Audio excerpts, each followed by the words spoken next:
This is a 96 Toyota RAV4. It's an excellent vehicle. This is my first time actually driving a Toyota RAV4.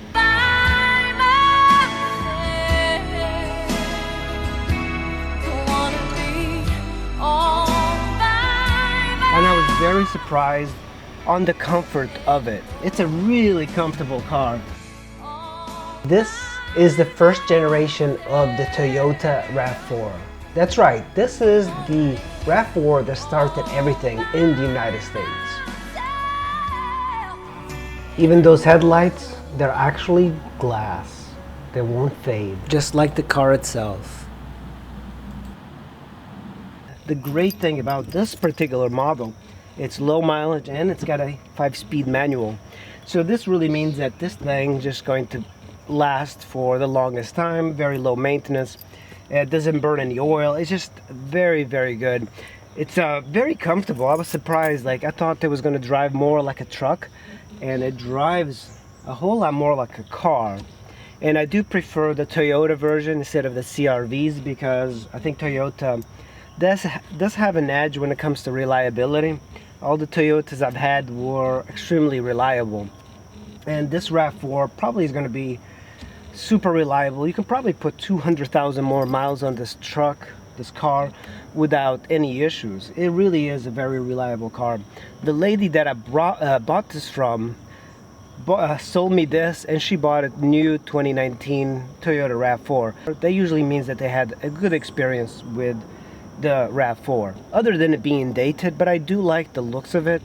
It's a lot more whimsical looking than the new RAV4 that's got like all these aggressive angles. It's a lot angular. This is like soft and round, and it's very cute looking. I think the headlights are very cute. Everything kind of echoes each other. It's got plenty of comfort. And I was looking online at the used car sales of this particular car, and they do sell for pretty inexpensive, like $2,000, $3,000. And even some that are much more beat up for less. And then I thought, why would anybody get like a new Toyota RAV4 instead of this?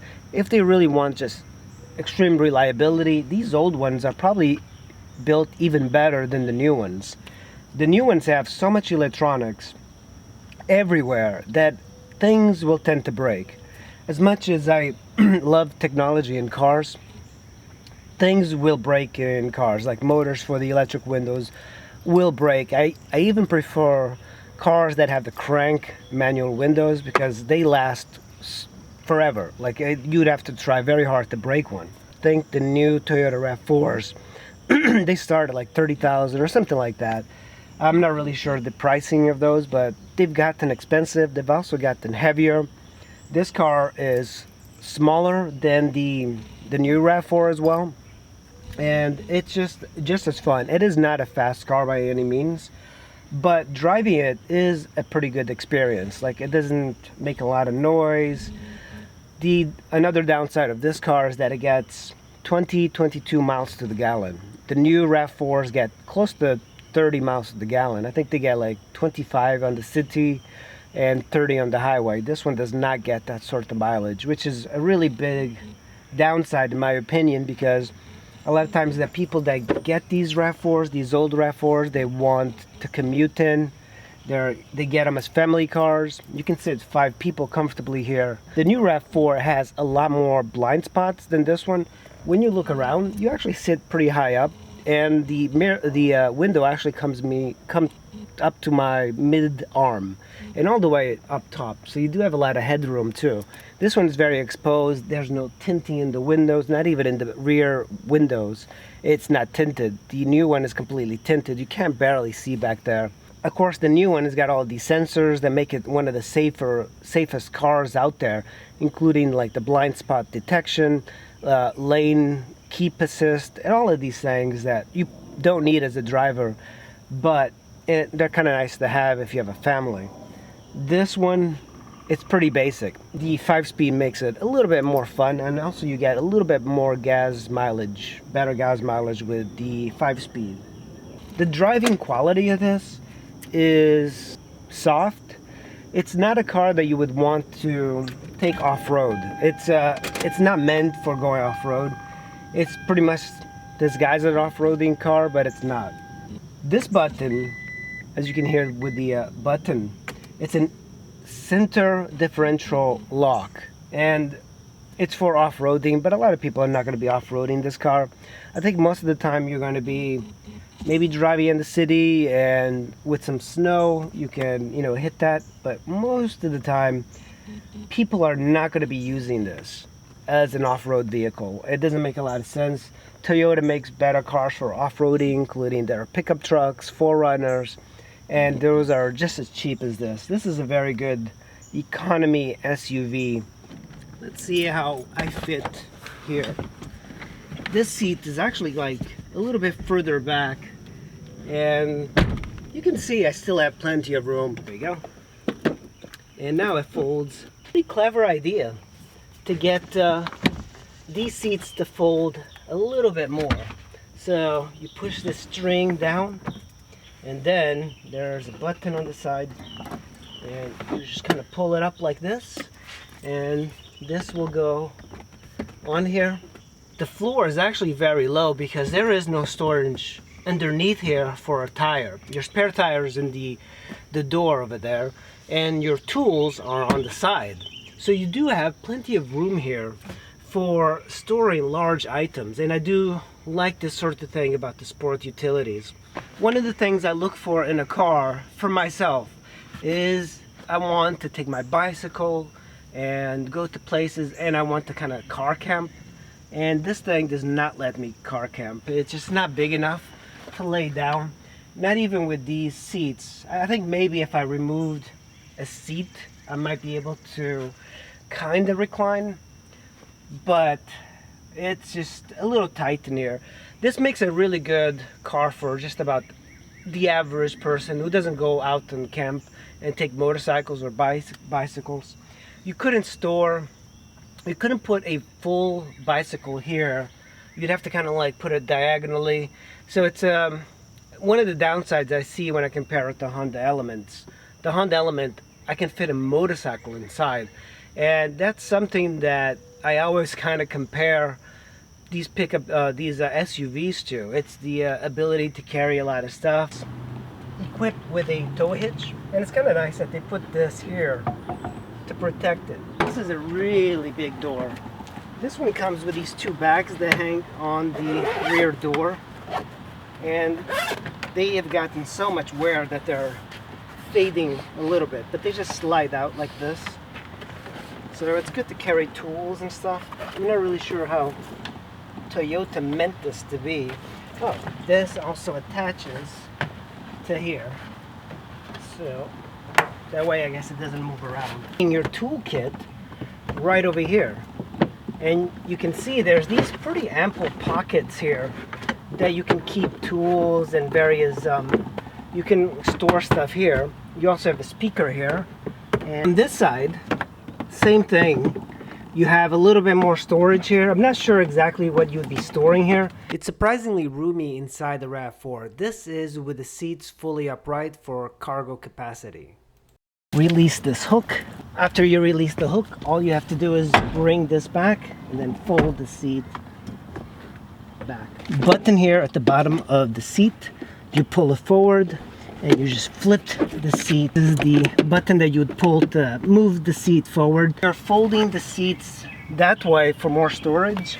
Normally you have the headrests here, but since you can't really fold it all the way forward, they put two holes back here that let you put this on here when it's in the cargo configuration. As you can see, that's very basic. It doesn't have a lot of stuff, and it doesn't have a lot of storage either. So you have a 5-speed manual, and this is kind of like the gem of this car. Here you have a little bit of the, I guess this would be the ashtray, but you can use it for coins. Now, not a lot of people smoke these days. I think that's how Toyota keeps its cost low, is by using this sort of stuff from car to car. You also have a little storage here. You have your power mirrors left and right, and then your adjustment here, vent. You do have power locks. You have power windows, power locks, and you can lock the passenger windows using that. I think the graphics on the Toyotas definitely look a little 90s, but I think that this sort of style is coming back a little.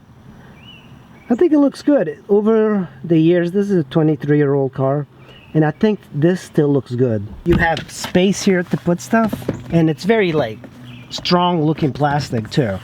Nothing really will break. This is a little softer. You do have like the rubberized handle here that's very secure.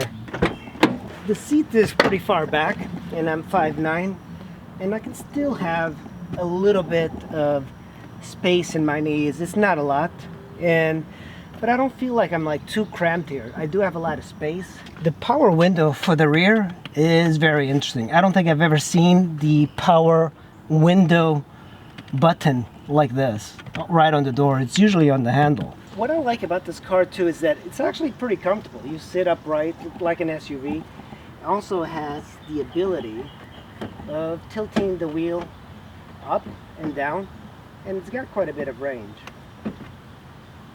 So in this part of the Rav4, you have your vents and you have your AC right here.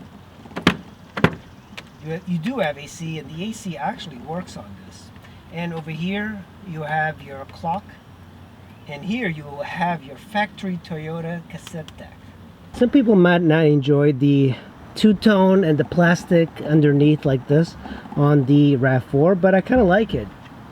The reason this makes it a lot handier, you can see this in the Honda Element as well.